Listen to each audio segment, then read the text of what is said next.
Imagine waking up one day to find a new world at your doorstep, a world no one knew existed. This isn't a story from a science fiction novel. It's the real history of how the world changed forever.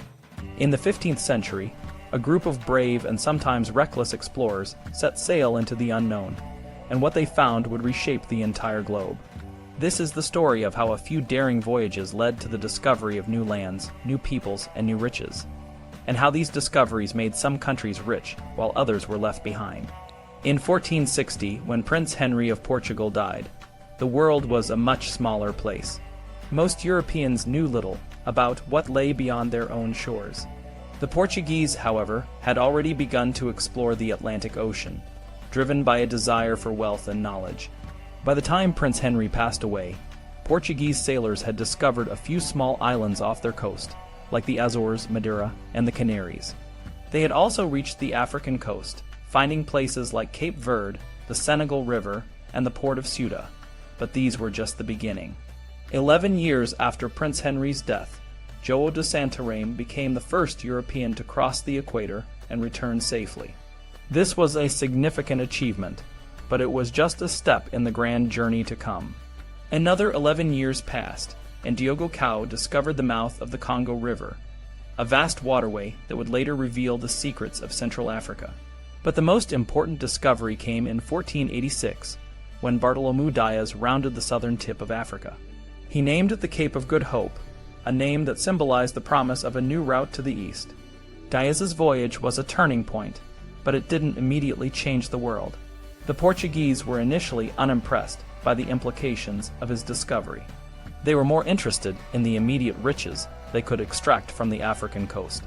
It wasn't until 6 years later that the Spanish, who had just completed their conquest of the Moors in Granada, decided to take the lead in exploring the unknown. Christopher Columbus, a Genoese sailor, had been trying for years to convince the Spanish crown to fund his expedition. He believed that the East, including India and China, lay just 3,000 nautical miles west of Europe. With the support of Queen Isabella and King Ferdinand, Columbus set sail in 1492 with 3 small ships, the Niña, the Pinta, and the Santa Maria. His journey was fraught with danger, but he was determined to prove his theory. When he finally reached land, he believed he had found the Indies. He was wrong, of course, but the impact of his discovery was immense. Columbus's return to Spain in 1493 was met with great excitement. Queen Isabella and King Ferdinand honored him with the titles of Viceroy of the Indies and Admiral of the Ocean Sea.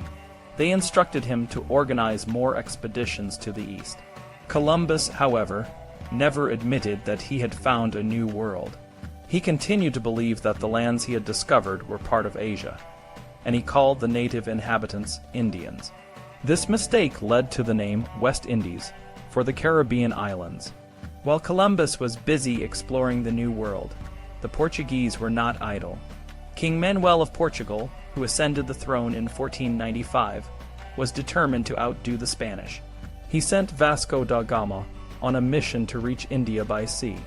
Da Gama, a brutal and relentless explorer, set sail in 1497 and successfully rounded the Cape of Good Hope.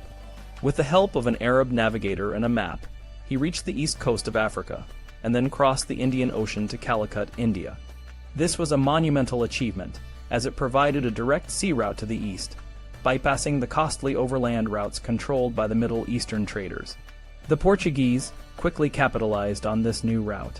They established trading posts along the African and Indian coasts, and their ships began to bring back vast quantities of spices, silks, and other valuable goods. The economic impact was enormous. While the Spanish were still exploring the Caribbean, the Portuguese were amassing wealth and power.